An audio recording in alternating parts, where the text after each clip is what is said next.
মাত্র কয়েক সপ্তাহ বাকি, তারপরই শুরু হবে নতুন অর্থবছর। আর সেই নতুন অর্থবছরকে ঘিরেই এখন সবচেয়ে বড় আলোচনার বিষয় নবম পে স্কেল ২০২৬। সরকারি চাকরিজীবীদের দীর্ঘ ১১ বছরের অপেক্ষা কি এবার শেষ হতে যাচ্ছে? সত্যিই কি ১ জুলাই থেকে বাড়বে বেতন? আর যদি বাড়ে, তাহলে কে কত টাকা বেশি পাবেন? আজকের এই বিশেষ প্রতিবেদনে আমরা জানব সব বিস্তারিত তথ্য, তাই পুরো ভিডিওটি শেষ পর্যন্ত দেখুন। বাংলাদেশে সর্বশেষ জাতীয় পে স্কেল কার্যকর হয়েছিল ২০১৫ সালে। সেই সময় দেশের অর্থনৈতিক বাস্তবতা ছিল ভিন্ন, কিন্তু গত ১ দশকে জীবনযাত্রার ব্যয় অনেক বেড়েছে। চাল, ডাল, তেল, গ্যাস, বিদ্যুৎ, চিকিৎসা, শিক্ষা সবকিছুর খরচ কয়েক গুণ বৃদ্ধি পেয়েছে। এই পরিস্থিতিতে সরকারি চাকরিজীবীদের মধ্যে দীর্ঘদিন ধরেই নতুন পে স্কেলের দাবি বাড়ছিল। বিশেষ করে নিচের গ্রেডের কর্মচারীরা বলছিলেন, বর্তমান বেতনে সংসার চালানো অত্যন্ত কঠিন হয়ে পড়েছে। এরপর অন্তর্বর্তী সরকার ক্ষমতায় আসার পর নতুন বেতন কমিশন গঠন করা হয়। সাবেক অর্থসচিব জাকির আহমেদ খানের নেতৃত্বে ২৩ সদস্যের কমিশন কয়েক মাস কাজ করার পর ২০২৬ সালের ২১শে জানুয়ারি তাদের চূড়ান্ত সুপারিশ জমা দেয়। কমিশনের সুপারিশ অনুযায়ী সর্বনিম্ন বেতন ৮,২৫০ টাকা থেকে বাড়িয়ে ২০,০০০ টাকা করার প্রস্তাব দেওয়া হয়েছে। পাশাপাশি সর্বোচ্চ বেতনও বাড়ানোর সুপারিশ করা হয়েছে। সবচেয়ে গুরুত্বপূর্ণ বিষয় হল, এবার নিচের গ্রেডের কর্মচারীদের তুলনামূলক বেশি সুবিধা দেওয়ার পরিকল্পনা করা হয়েছে। এখন প্রশ্ন হল, সরকার কি এই সুপারিশ পুরোপুরি বাস্তবায়ন করবে?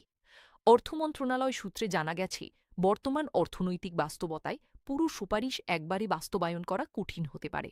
কারণ পুরো পে স্কেল বাস্তবায়ন করতে সরকারের অতিরিক্ত প্রয়োজন হতে পারে প্রায় ১,০৬,০০০ কোটি টাকা।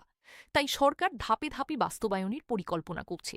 প্রথম ধাপে আগামী ১ জুলাই ২০২৬ থেকে আংশিক বেতন বৃদ্ধি কার্যকর হতে পারে। এখন দেখা যাক বাস্তবে কতটুকু বেতন বাড়তে পারে। কমিশন ১০০ থেকে ১৪২% পর্যন্ত বৃদ্ধির সুপারিশ করলেও অর্থ মন্ত্রণালয়ের আলোচনায় ৬০ থেকে ৭০% বৃদ্ধির বিষয়টি গুরুত্ব পাচ্ছে বলে জানা গেছে। উদাহরণ হিসাবে বলা যায়, বর্তমানে ২০তম গ্রেডের মূল বেতন ৮,২৫০ টাকা। কমিশনের প্রস্তাব অনুযায়ী সেটি ২০,০০০ টাকা হওয়ার কথা।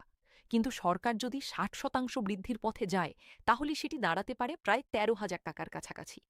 তবে নিচের গ্রেডের কর্মচারীদের জন্য কিছু অতিরিক্ত সুবিধা রাখার বিষয়টিও আলোচনা হচ্ছে। এখন আসা যাক বাজেট প্রসঙ্গে। আসন্ন ২০২৬-২৭ অর্থবর্ষের বাজেটে বেতন ভাতা ও পেনশন খাতে প্রায় ৩৫,০০০ কোটি টাকা বাড়তি বরাদ্দ রাখার পরিকল্পনা করা হচ্ছে। এই অর্থ মূলত নবম পে স্কেলের প্রথম ধাপ বাস্তবায়নে ব্যবহার হতে পারে। বিশেষজ্ঞরা বলছেন, সরকার যদি ধাপে ধাপে বাস্তবায়নের পথে এগোয়, তাহলে অর্থনৈতিক চাপ কিছুটা নিয়ন্ত্রণে রাখা সম্ভব হবে। সরকারি কর্মচারী সংগঠনগুলো কি বলছে? তারা বলছে, শুধু আংশিক বৃদ্ধি নয়, এবার বাস্তবসম্মত এবং কার্যকর বৃদ্ধি দেখতে চান তারা। পাশাপাশি ৫০% মহার্ঘ ভাতা, টাইম স্কেল পুনর্বহাল এবং দ্রুত গেজেট প্রকাশের দাবিও জানানো হয়েছে। দেশের বিভিন্ন জায়গায় ইতিমধ্যে কর্মচারী সংগঠনগুলো মানববন্ধন ও স্মারকলিপি কর্মসূচি পালন শুরু করেছে। সব মিলিয়ে বলা যায়, নবম পে স্কেল এখন বাস্তবায়নের খুব কাছাকাছি অবস্থায় রয়েছে। বাজেটে বরাদ্দ, কমিশনের সুপারিশ এবং ধাপভিত্তিক পরিকল্পনা সবকিছু মিলিয়ে সরকারি চাকরিজীবীদের জন্য বড় একটি পরিবর্তনের ইঙ্গিত মিলছে। এখন সবার নজর সরকারের চূড়ান্ত ঘোষণার দিকে। নতুন আপডেট পেতে আমাদের সাথেই থাকুন। ধন্যবাদ।